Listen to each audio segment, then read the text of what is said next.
The banquet hall shimmered with wealth, chandeliers dripped crystal light, violinists played by a marble fountain, and servers in starched uniforms moved like silent dancers between silk gowns and tuxedos. It was the annual Mercer Foundation Gala, the kind of night where donations were made with champagne flutes raised, not hearts. In the center, Jonathan Mercer stood like a lion among lambs. A self-made billionaire with silver at his temples and ice in his eyes. He was known for his philanthropy but feared for his temper. "Mr. Mercer," came a soft voice. A waitress, slender, no older than 25, stood at his table, holding a tray with an extra glass of vintage red. Her name tag read Maya, her smile polite but worn. He didn't look at her when he waved a hand dismissively. "I said no red. I never drink red." "I'm sorry, sir," Maya replied gently. "It was requested by the lady next to you." Before she could finish, Mercer's voice rose loud enough for half the room to turn. "Are you deaf? I said take it away. I don't care who asked for it. Do you know what this suit costs? It's worth more than your month's salary." Gasps fluttered across the room. Maya's hands trembled slightly. She stood frozen, holding the tray, cheeks burning under the chandelier's light. Still, she didn't move. Mercer narrowed his eyes.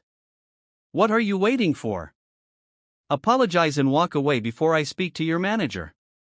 Silence settled like a fog. Maya lowered the tray slowly onto the nearby table. Straightened her posture. And then, without raising her voice, she said, "I might serve tables today, sir, but I serve people with dignity, not price tags." The room froze.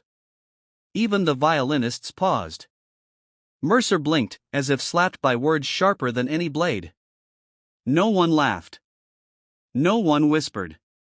They just watched, captivated by a woman who didn't yell, didn't plead, didn't cower. She just stood. Tall. Still. Maya turned to leave. "But before she did," she added, "and for what it's worth, the wine wasn't for you. It was for the woman next to you. Your wife." A murmur rippled through the hall. Mercer's wife, elegant and calm, turned her head, hiding the smallest smile behind her glass. Maya walked away, the tray now empty, but her soul full of something rare, self-respect. In the kitchen, her manager was already waiting. Face tight with panic. "Maya, what do you know who he is?" "I do," she said quietly. "But he doesn't know who I am." He stared. "You're fired." She nodded. "I figured." She untied her apron. Washed her hands. Walked out of the service entrance with nothing in her pockets, but everything in her heart. Outside, the night was cool. The stars above shimmered as if they, too, had heard her words. In that moment, she didn't know that 3 guests had filmed the exchange. She didn't know the clip would go viral by morning. She didn't know that across the city, thousands of people would wake up to her story. She just knew one thing. She hadn't let herself be small. Not for a billionaire. Not for anyone. The morning sun crept through the blinds of a modest 1-bedroom apartment, casting faint golden stripes across the worn-out sofa. Maya stirred awake on the same couch she'd collapsed on the night before, still in her waitress uniform, still without a job, but oddly at peace. She wasn't used to peace. Not since her father passed, not since bills had piled up and dreams had shriveled under the weight of survival. Her phone buzzed. Once. Twice. Then it wouldn't stop. Dozens of notifications blinked on her cracked screen, WhatsApp, Instagram, unknown numbers calling non-stop. She blinked, confused, until she tapped on a message from her younger cousin. It was a video. She pressed play. It was her. In the banquet hall. Holding the tray. Standing tall. Delivering that one sentence, calm and razor-sharp. The caption read, "Waitress shuts down billionaire with one powerful line." The video had already been shared over 2 million times. In just 9 hours. Maya's mouth went dry. Her hand trembled as she scrolled through the comments.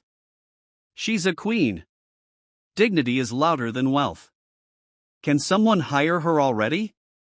Some posts had tagged news networks, calling her a symbol of courage. Someone had even started a hashtag dignity over power. She couldn't breathe. Maya threw on a jacket and stepped outside to clear her head. But as she walked past a coffee shop, heads turned. A teenage girl whispered to her friend. A man raised his phone for a picture. She hurried back home, heart racing. An hour later, there was a knock at the door. She opened it to find a poised woman in a dark blazer holding a leather-bound folder. "Miss Maya Patel," the woman asked with a smile. "I'm Vanessa Ortiz from the People's Voice Network. May I have a few minutes of your time?" Before Maya could respond, Vanessa glanced behind her. A cameraman was already rolling, keeping a respectful distance. Maya hesitated. "I'm not looking for fame." Vanessa nodded. "Not fame. But your voice matters. Especially now. You spoke not just for yourself, but for thousands of people in hospitality, cleaning, caregiving, retail, who felt small for far too long." Maya slowly stepped aside, letting her in. They sat across from each other at her tiny kitchen table. "Why did you say what you said?" Vanessa asked, voice calm and sincere. Maya thought for a long moment. "Because I was tired. Not of working, but of being looked through, like I didn't exist." He could have just said no thank you. But instead, he wanted to show everyone he was better than me. "And what made you speak up that way?" "I didn't plan it. It just came from the same place all my swallowed words have gone to for years." The interview aired that evening. By morning, Maya's quiet strength had inspired editorials, op-eds, influencers, even teachers who showed the clip in classrooms. She was no longer a waitress, she was a symbol. But not everyone was happy. Late that night, her phone buzzed again, this time from an unfamiliar contact. A voice message. She tapped it cautiously. "Miss Patel. This is Jonathan Mercer. I assume you recognize the name." "I saw the videos. All of them. I didn't call to apologize yet. Because I don't want to offer a rehearsed line. I want to ask if we can meet. Just the two of us. No cameras. No crowd." There was a pause. "You deserve to be heard, not just filmed." "I didn't see that before. I see it now." Maya stared at the phone for a long time. She didn't know what stunned her more, the request, or the tone of his voice. Gone was the arrogance. What remained sounded like something rare. Human. She didn't respond that night. Instead, she stepped onto the balcony. The air was cool, laced with the distant sounds of honking cars and late-night laughter. Somewhere, someone would be closing up a diner. Wiping down counters. Picking up their dignity like loose change from the floor. Maya closed her eyes. If her words had opened a door for even one of them, maybe it was all worth it. Even the firing. Even the fear. Even the pain of being looked down on for so long. She went back inside. Sat at her little table. Picked up her phone. And typed. "Yes. Let's meet." Jonathan Mercer sat at the corner table of a quiet, upscale cafe tucked away from the city's usual buzz, a place where no one took selfies and the waitstaff didn't flinch at high-profile guests. For the first time in years, he wasn't flanked by assistants or buried behind a screen. Just him, a lukewarm espresso, and silence. He glanced at his watch. 4:58 p.m. 2 minutes later, Maya walked in. No cameras. No entourage. Just a young woman in a simple navy blue sweater and jeans. Poised, unreadable, and absolutely unshaken. She spotted him and walked over. He stood. "Miss Patel," he said, gesturing to the seat opposite. She sat down without a smile but without hostility. "You asked to talk." Mercer nodded, carefully studying her face. There was no bitterness there. Only depth. I reviewed the security footage. Not just the viral clip, but everything, he said. From the moment you approached my table to when you walked off. I realized. I wasn't just rude. I was cruel. Maya waited, arms folded loosely. And what do you want now? He exhaled slowly, leaning forward. To understand how I got there. How someone like me, who donates millions to charity, can treat a stranger like that and not even blink. Maya raised an eyebrow. Because charity from a pedestal isn't the same as respect on the ground. The words cut, but he didn't flinch. He nodded slowly. I've built hospitals, funded scholarships, renovated orphanages. But I've never sat across from someone I dismissed and asked what it did to them. It didn't break me, she said, voice even. But it reminded me how often people in my shoes are humiliated. As if being poor means being invisible. You didn't yell about the wine. You yelled because I wasn't important enough to get your patients. Mercer looked down. I was raised by a housekeeper, he said suddenly. My mother worked for a family that owned 5 hotels. I used to sleep in staff quarters. I swore I'd never be looked down on again. He paused, voice dropping. But somehow, I became the man who did the looking down. Maya's gaze softened, not with forgiveness, but understanding.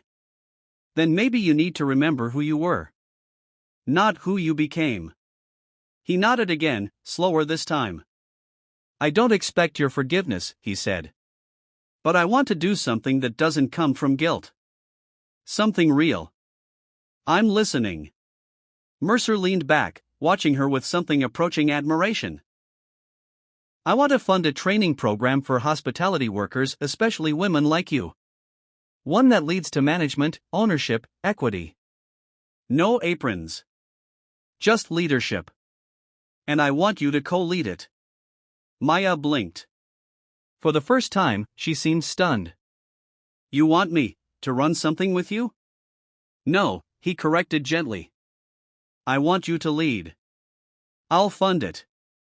I'll open the doors. But you speak for the ones like you. You guide the vision. I need you to do what I clearly never could: build something from the bottom that actually honors the people at the bottom. She looked out the window, absorbing his words. Why me? She asked quietly. Because you had nothing in that moment. No power, no crowd. Just your voice. And it was stronger than anything I've heard in decades. The silence between them now was different. Not cold or hostile, but filled with the fragile threads of a strange new connection. After a long pause, Maya reached into her bag and pulled out a notebook. She flipped it open. Inside were handwritten ideas, plans, things she'd dreamed about on bus rides between shifts. Then let's talk details, she said. For the first time, Jonathan Mercer smiled, not the rehearsed grin for cameras, but something real. And outside the cafe, a journalist who had followed them silently put down her phone without recording. Some stories, she thought, are better told after they're lived. 2 months later, the grand ballroom of the newly launched Equity and Grace Hospitality Leadership Academy was filled not with billionaires, not with red carpets, but with housekeepers, waitresses, former dishwashers, baristas, receptionists, and bellhops from all across the city. Some wore formal suits for the first time in their lives. Others carried babies on their hips. All of them held invitation cards embossed with a simple line. Dignity is the foundation of leadership. At the front of the stage stood a gleaming plaque, engraved with 2 names. Maya Patel and Jonathan Mercer, co-founders. Behind it, a series of tables overflowed with sign-up forms, scholarship packets, training program schedules, and starter kits for those preparing to open their own small hospitality businesses. The media had been invited, but not as the main event. This wasn't a press show. It was a beginning. Maya, dressed in a sleek gray blazer and white blouse, stood at the podium. The crowd, more than 300 strong, fell into silence as she adjusted the mic.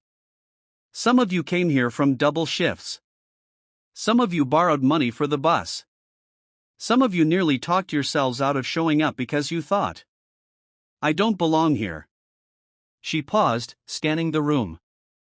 I want to tell you something I wish someone told me a long time ago. You don't have to wait for someone to give you permission to lead. The fact that you're here today means you already are. Applause erupted, not just polite, but eruptive and heartfelt. A single mother wiped a tear. A retired porter raised a fist. At the side of the stage, Jonathan Mercer stood quietly in a charcoal suit, his expression unreadable, but his eyes locked on Maya, as if still trying to believe she was real. He stepped up next. I once thought leadership was about money, he said. Then I thought it was about vision. Then I thought it was about strategy. But I was wrong. It's about humility. The kind of humility that walks out a service door without fanfare after standing up to someone like me. The room listened, not in awe, but in acknowledgement. Because every person there had a story of being ignored, dismissed, talked down to. But that night changed me, Mercer continued. Not because I lost something, but because I gained a mirror.